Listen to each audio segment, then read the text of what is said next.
Hello dear student, আমি তোমাদের Shubhankar sir. আজ আমি তোমাদের জন্য একটু অন্য ধরনের একটি ভিডিও নিয়ে উপস্থিত হলাম। তোমরা জানো বা তোমরা অনেকে থাম্বনেল দেখে ফেলেছো, এর আগেও যখন আমি তোমাদের মাদ্রাসা সার্ভিস পরীক্ষা হয়েছিল তখন এই ধরনের একটি ভিডিও তোমাদের উপহার দিয়েছিলাম। ঠিক একইভাবে ওই রকম আরেকটি ভিডিও নিয়ে আজকে উপস্থিত হয়েছি। আজ মূলত তোমাদের সাথে আমি যে বিষয়টি নিয়ে আলোচনা করব তা হলো, তোমরা তো প্রত্যেকেই আগামী আর কিছুদিন পরে পরীক্ষা দিতে চলেছো। তোমরা জানো প্রত্যেকেই যে তোমাদের হাতে আর 20 দিন সময় নেই। এর মধ্যে একটি দুঃখ সংবাদ যে আমরা একজন আমাদের শিক্ষক মহাশয়কে হারিয়েছি। তোমরা জানো 15ই আগস্ট ঘটনাটি ঘটেছে।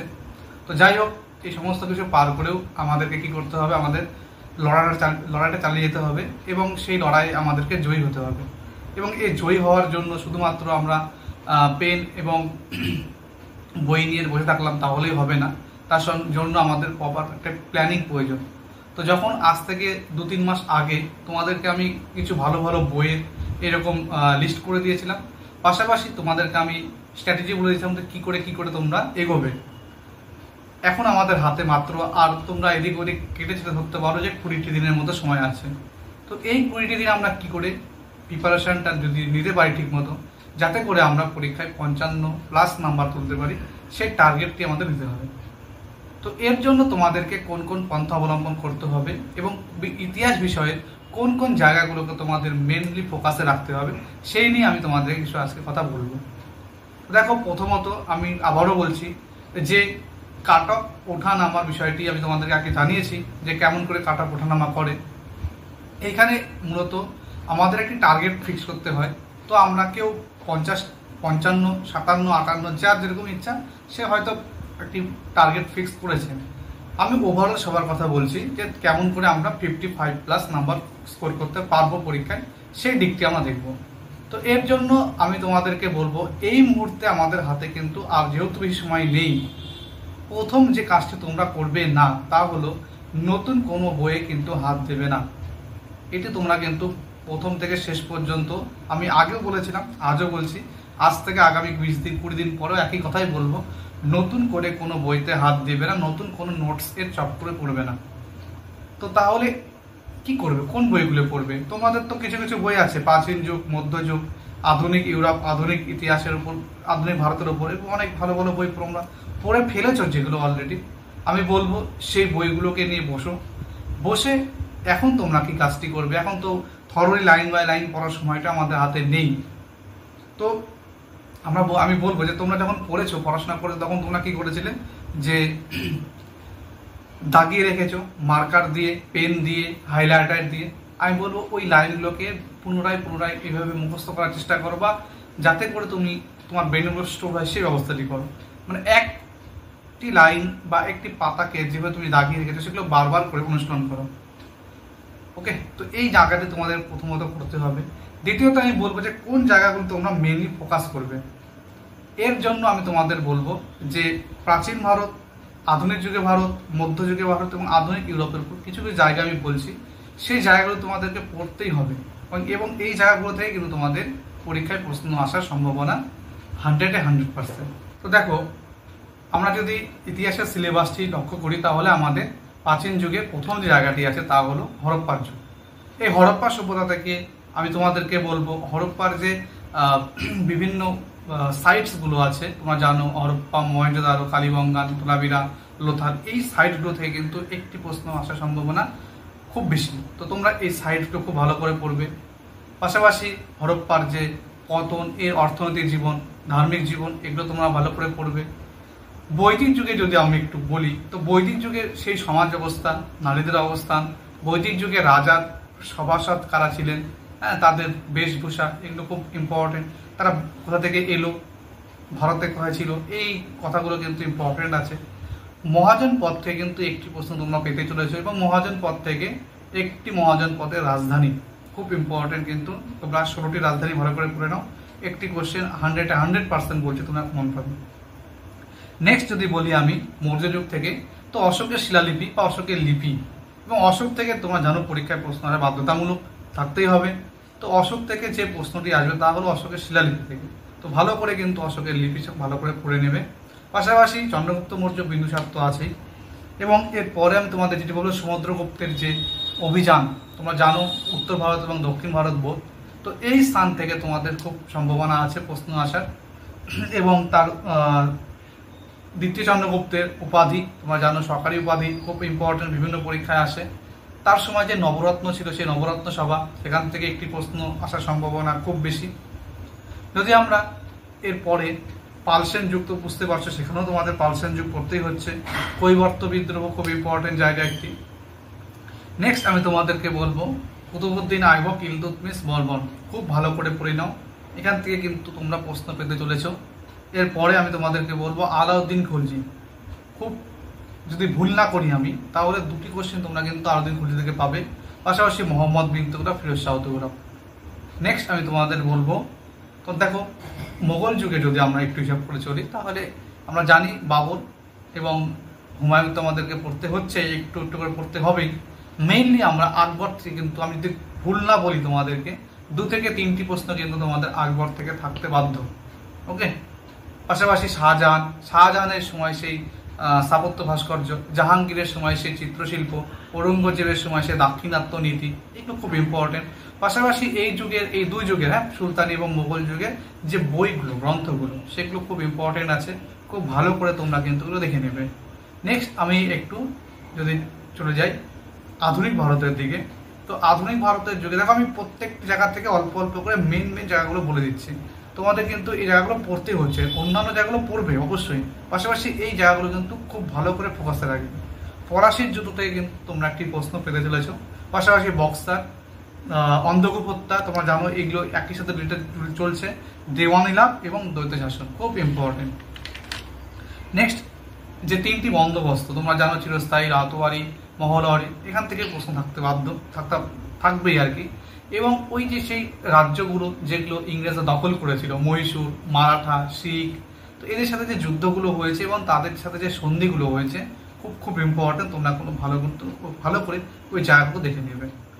এখানে আমি তোমাদেরকে বলবো যে গভর্নর জেনারেল, এদের যে লিস্ট খুব ভালো করে তোমাদের প্রত্যেক আছে, আশা করি আমি তোমাদের কাছে আছে, সেই লিস্টটি কিন্তু তোমরা খুব ভালো করে পড়ে নেবে। পাশাপাশি এরপরে ভাইসরয়, যদিও পরে আসবে, কিন্তু আমি বলে দিচ্ছি গভর্নর জেনারেল লিস্ট এবং ভাইসরয়ের লিস্ট তোমরা দারুণ করে তৈরি করে রাখবে।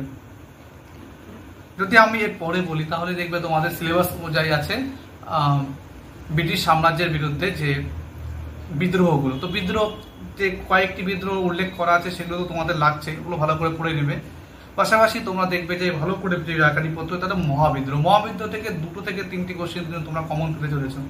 আর একটি ক্যারেক্টারিস্টিক থেকে, মহাবিদ্রোহের ক্যারেক্টারিস্টিক চরিত্র থেকে একটি পরীক্ষায় প্রশ্ন থাকছে বা থাকা বাধ্যতামূলক, তো ওটা ভালো করে দেখে নেবে। এরপরে প্রি কংগ্রেস যে অ্যাসোসিয়েশনগুলো, কংগ্রেসের পূর্বে যে ছোট ছোট অ্যাসোসিয়েশনগুলো হয়েছিল তোমরা জানো, তো সেখান থেকে একটি প্রশ্ন থাকছে। এবং জাতীয় কংগ্রেস থেকেও কিন্তু তোমাদের 2 থেকে 3টি প্রশ্ন থাকবে। জাতীয় কংগ্রেসের যে অধিবেশনগুলো আছে তোমরা জানো যে প্রথম সভাপতিকে, প্রথম মহিলা সভাপতিকে, প্রথম মুসলিম সভাপতিকে, কোন অধিবেশনের গুরুত্ব কি, এই জায়গাগুলো থেকে কিন্তু প্রশ্ন পরীক্ষায় থাকাটা বাধ্যতামূলক আর কি, তো দেখে নেবে এগুলো ভালো করে। এরপরে যদি জায়গাটা বলি বঙ্গভঙ্গ আন্দোলন, বঙ্গভঙ্গ থেকে কিন্তু পরীক্ষায় তুমি ভালোভাবে 2-3টি প্রশ্ন পরীক্ষায় পেতে চলেছ, তো বঙ্গভঙ্গ আন্দোলন কিন্তু ভালো করে দেখে নেবে।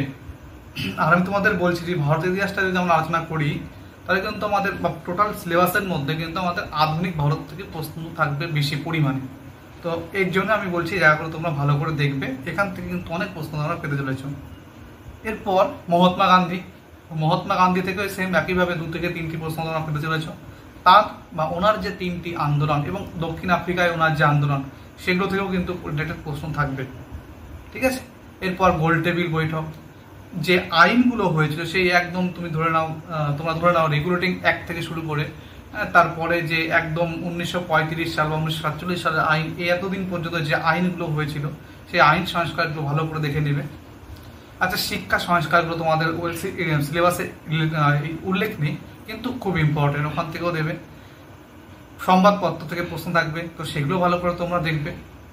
ওকে, আর শেষে গিয়ে সেই তোমাদের জানো যে কিপস মিশন, মন্ত্রী মিশন, হ্যাঁ, এদিকে সিআর ফর্মুলা, তারপরে দেশভাগের পূর্বের যে কিছু কিছু ঘটনাগুলো আছে তোমরা জানো, আজাদ হিন্দ ফৌজ, নৌ বিদ্রোহ, এই জায়গাগুলো কিন্তু খুব ইম্পর্টেন্ট এবং প্রত্যেক পরীক্ষাতেই কিন্তু থাকছে। তো এরকম কিছু না, রকেট সায়েন্স না যে আমি বলছি বলে থাকবে, এরকম কোনো ব্যাপার নেই। এগুলো থাকে এবং আগামীতে থাকা বাধ্যতামূলক। ওকে, এর পরে যে জায়গাটি বলবো, আমাদের ভারত ইতিহাসটা আমরা বুঝে গেলাম, এই জায়গাগুলো পড়তে হচ্ছে। আমরা বলবো হলো ইউরোপের ইতিহাস থেকে। তো ইউরোপের ইতিহাস প্রথমে যে চ্যাপ্টার তা হলো ফরাসি বিপ্লব, এবং এই ফরাসি বিপ্লব থেকে কিন্তু তোমরা 2 থেকে 3টি কোশ্চেন পেতে চলেছ। পাশাপাশি সেই যুগের যে দেখো দার্শনিকদের বই, একটি প্রশ্ন ওখান থেকে তোমরা পেতে পাওয়া বাধ্যতামূলক, দার্শনিক এবং তাদের বই। এবং সেই যে কর ব্যবস্থাগুলো ছিল, কর ব্যবস্থা থেকে একটি প্রশ্ন কিন্তু থাকা বাধ্যতামূলক। পাশাপাশি তোমরা জানো দ্বিতীয় চ্যাপ্টার যদি আমরা চলে যাই নেপোলিয়ন, এবং নেপোলিয়নের যে মহাদেশীয় অবরোধ ব্যবস্থা এবং তার পূর্বের যে তার যুদ্ধ এবং তার পরের যে যুদ্ধ, তার প্রথম যুদ্ধ, শেষ যুদ্ধ, তার নীতি, হ্যাঁ, কোন দেশে কোন প্রজাতন্ত্র গঠন করেছিল, সেই জায়গাগুলো থেকে কিন্তু পরীক্ষায় প্রশ্ন থাকছে বা থাকবে আর কি। হ্যাঁ, তো তোমরা ভালো করে দেখে নেবে। ভিয়েনা সম্মেলন, যে বিগ 4, তোমরা জানো প্রিভিয়াস এর পরীক্ষায় এসেছেও, তো বিগ 4 থেকে ভালো করে দেখতে হবে, এবং তাদের যে 5টি পরবর্তীকালে অধিবেশন বসেছিল, সেই 5টি অধিবেশন একটু দেখে নেবে। এরপরে যদি আমি বলি শিল্প বিপ্লব, এবং শিল্প বিপ্লব থেকে দেখো শিল্প বিপ্লব কোন দেশে হয়েছে, এটা মামুলি কোশ্চেন হয়ে গেছে, এটা দেবে না। কিন্তু সেই যুগের যে যন্ত্রগুলো তৈরি হয়েছিল, কে কোন যন্ত্র তৈরি করেছেন, সেগুলো ওই লিস্টটা কিন্তু আমি তোমাদেরকে ইতিমধ্যে দিয়েও দিয়েছি। তো এই লিস্টটি ভালো করে তোমরা দেখবে। ইতালি এবং জার্মানির ঐক্যকরণ খুব খুব ইম্পর্টেন্ট জায়গা, এবং তোমরা জানো ইতালির ঐক্যের ক্ষেত্রে ম্যাজেনি, কাভুর, গ্যারিবোল্ডি এনাদের অবদান একটু ভালো করে দেখে নিতে হবে। এবং জার্মানির ঐক্যের ক্ষেত্রে তোমরা ভালো করে ফ্র্যাঙ্কফুর্ট পার্লামেন্ট একটু দেখতে হবে তোমাদের। পাশাপাশি বিসমার্কের যে রক্ত লৌহ নীতি এবং 3টি যুদ্ধ, এই 3টি যুদ্ধ থেকে কিন্তু পরীক্ষায় একটা প্রশ্ন কিন্তু থাকছেই। নেক্সট, তারপর রাশিয়ার জারতন্ত্র, খুব ইম্পর্টেন্ট জায়গা। এই জারদের থেকেও কিন্তু একটি প্রশ্ন পরীক্ষায় থাকার সম্ভাবনা আছে, একটি কেন দুটো থাকতে পারে, যে কোনো টোটালটা আর কি ইতিহাসের আমরা আলোচনা যদি করি। তো সেখানে ওই উদারনৈতিক জার, হ্যাঁ, তারপরে দাস প্রথা উচ্ছেদ একটু একটু ইম্পর্টেন্ট আছে। দ্বিতীয় নিকোলাসের যে ভূমিকা ভালো করে পড়তে হবে তোমাদের, প্রথম নিকোলাসের ভূমিকা। নেক্সট জায়গা বলবো আফ্রিকায় ব্যবচ্ছেদ। তো 80 বা 11-12 সিলেবাস বা 19 সিলেবাস অনুযায়ী তোমাদের দেখতে হবে। একইভাবে ওই শিল্প বিপ্লবের দিকেও তাই। প্রথম বিশ্বযুদ্ধ, ভার্সাই সন্ধি খুব ইম্পর্টেন্ট জায়গা। Hitler, Mussolini, Munich pact, Munich pact থেকে কিন্তু পরীক্ষায় কিন্তু প্রশ্ন থাকছে। দ্বিতীয় বিশ্বযুদ্ধের কারণ এবং দ্বিতীয় বিশ্বযুদ্ধের ঘিরে যে যাবতীয় ঘটনাগুলি ঘটেছিল, সেই যাবতীয় কথাগুলো কিন্তু তোমাদের ভালো করে পড়ে নিতে হবে, তাহলেই কিন্তু তোমরা ফুল মার্কস পেতে চলেছ এই সমস্ত প্রশ্নের ভিত্তিতে। তো আমি তোমাদের সমস্ত সিলেবাসটা খুব অল্প করে তোমাদেরকে বলে দিলাম। আমি আবারও বলছি, এটি আমি নিজে থেকে তৈরি করা বলে এটাই দিবে যে পরীক্ষায়, তা না। এরকম প্রশ্ন পরীক্ষা হবে, তুমি অন্যান্য যে সমস্ত হিস্ট্রি টিচার আছেন তারাও কিন্তু তোমাদেরকে এই ধরনের সাজেশনই দেবেন। আমি বলছি বলে এটি পরীক্ষায় থাকবে তা না। আমি এইভাবে তোমাদেরকে আগেও বলেছি, আজও বলছি, আগামীতেও বলে যাব। আর একটি জিনিস তোমার একটু খেয়াল করবে, তোমাদেরকে এই পড়াশোনার পাশাপাশি শুধু আমরা পড়াশোনা করে গেলাম, পেন নিয়ে গেলাম আর অ্যাডমিট কার্ড নিয়ে গেলাম আর ওই একটা পরিচয়পত্র, আই কার্ড একটা নিয়ে গেলাম, তাহলে যেন পরীক্ষায় পাশ করে যাবো তা না। আমাদের আরও কিছু কিছু দিকগুলো চিন্তা ভাবনার মতো থাকতে হয়। আমি এরকমও স্টুডেন্ট দেখেছি যারা প্রিভিয়াসে পরীক্ষাতে গিয়ে জানো তোমরা, আমি জিনিসটা বুঝিয়ে দিই যে 2টো পরীক্ষা তোমাদের আছে, একটি প্রথম রবিবার, একটা দ্বিতীয় রবিবার। তো 2টোর আলাদা আলাদা অ্যাডমিট কার্ড আছে, 2টো অ্যাডমিট কার্ডকে গুলিয়ে ফেলো না।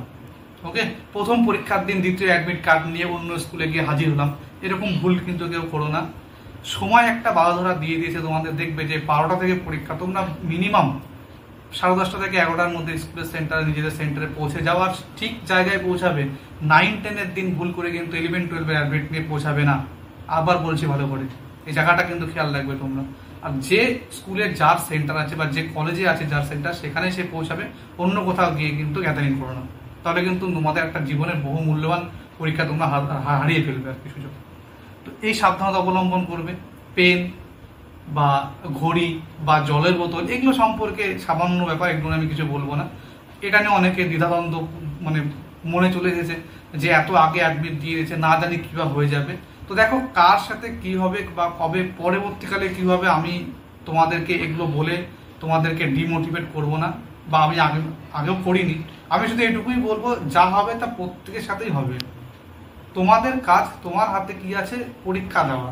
তো তোমাদের কাজ সেই পরীক্ষাটি ভালো করে দাও, যাতে করে তোমাদের ভালো একটা স্কোর আসে। তোমরা সেই অনুযায়ী এখন থেকে পড়াশোনা করে যাও এবং পরীক্ষাটি দিয়ে তারপর যা হবে প্রত্যেকে আমরা আর একটা স্টেপে লড়াই আসবে, সেই লড়াইটা আমরা প্রত্যেকে একসাথে করব।